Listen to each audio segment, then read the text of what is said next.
It's an indictment against the Democratic Party. And I think that a lot of times people are looking at me, Megan, and they're saying, well, you know what, he's just attacking Democrats or what have you.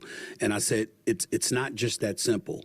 And I'm going to tell you this, Megan, and I never had this conversation with you before, but I think that what people don't realize is that as a black man, you do find yourself getting offended at what we've seen from the Democratic Party. So since 1964, since you had Civil Rights Act and then ultimately the Voting Rights Act and then, you know, the Fair Housing in 1968 and stuff like that, we heard quotes supposedly, purportedly from Lyndon B. Johnson at the time that, you know what, we passed this in the law, we'll have the Negroes voting for us for the next 200 years. Well, it's been over 50, over 60 actually, and for the most part, they've been right.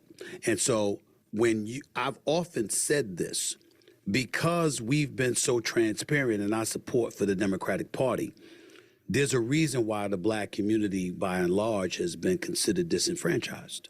Because on one hand, we have a party that takes us for granted because they know they're going to get our vote and they never really had to cater to us. And on the other side, we've alienated a party who, by the way, played a role in pushing civil rights and voting rights legislation in the law in the 60s. And we basically said to hell with you. So as a result, they turned around and said, we're not going to have their support anyway.